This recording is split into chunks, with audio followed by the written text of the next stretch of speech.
Leftists are angry over HB2, a North Carolina bill that would, God forbid, require people to use public bathrooms that correspond with the gender they were born.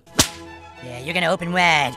You're gonna take your punishment. That's right, get ready! The bill doesn't force any private businesses to use the same rules. They can allow transgender people to use whichever bathroom they choose. Roughly 0.3% of the US population is transgender. So passing this bill may result in a tiny fraction of the population being somewhat embarrassed for a few minutes at having to use a bathroom that corresponds with their biological gender. Boo-hoo! Now think about this. Transgender men who actually make the effort to look like women won't even get noticed if they use the women's bathroom anyway. The only people that this bill will negatively affect is creepy perverts who throw on a dress so they can go and masturbate in the girls' locker room. But then again, progressives are trying to redefine pedophilia as an alternative sexual preference, so it's no surprise they're so angry. And guess what? One of the leaders of the opposition to this bill is a convicted sex offender.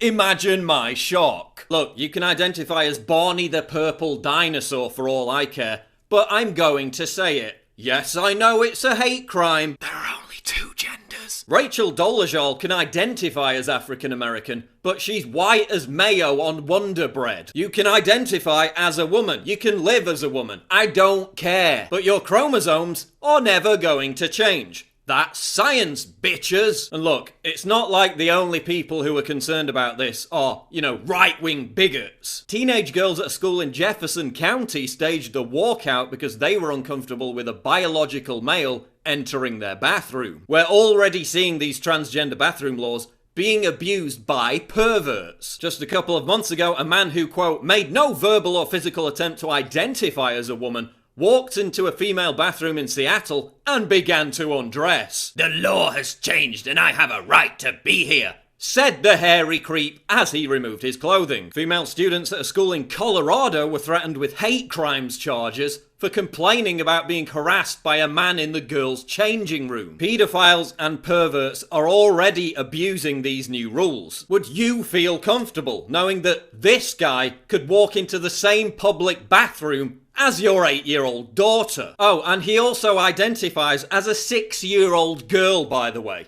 Would you feel comfortable with him hanging around the playground? Well, I have a mummy and daddy, adopted mummy and daddy, who are totally comfortable with me being a little girl. But he identifies as a child. So your discrimination is hate speech. North Carolina Lieutenant Governor Dan Forest said he received, quote, multiple calls from women who had been sexually abused in a bathroom and were traumatized at the prospect of men being allowed in. So where are the rape culture obsessed feminists to defend the safety of women? Oh, that's right, they don't actually care about women being raped unless the perpetrator is a white cisgendered male. Former Beatle Ringo Starr cancelled a gig in North Carolina to protest against the bathroom bill. And he's a giant fucking hypocrite. If Ringo Starr is so concerned about LGBT rights, why did he play a gig in Russia where being homosexual is described as a mental illness and gay people are arrested for protesting? Bryan Adams also cancelled a gig in Mississippi to protest against a bill there that would allow people with religious objections to deny wedding services to same-sex couples. If Bryan Adams is so worried about the treatment of people with different sexual orientations,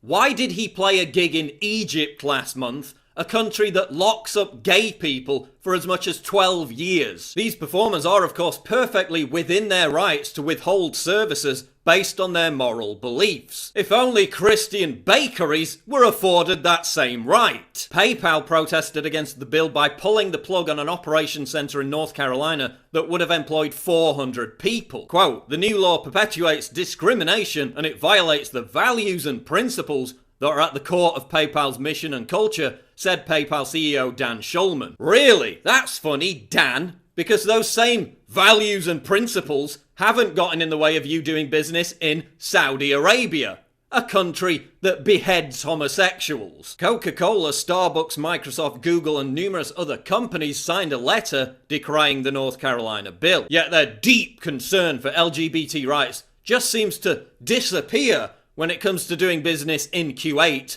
where cross-dressing and gay sex is punishable by 10 years in prison. CNS News asked all these companies why they opposed the North Carolina bill, while simultaneously conducting business with countries that lock up and execute transgenders and gay people. They got no response. This transgender bathroom controversy has nothing to do with human rights. It's yet another example about how out of control virtue signaling and political correctness is putting people's privacy and their personal safety at risk. Like obese people who want doors and airplane seats widened. You can't demand that the rest of society completely changes to accommodate your fringe lifestyle choice and then cry, oppression, when it refuses to do so.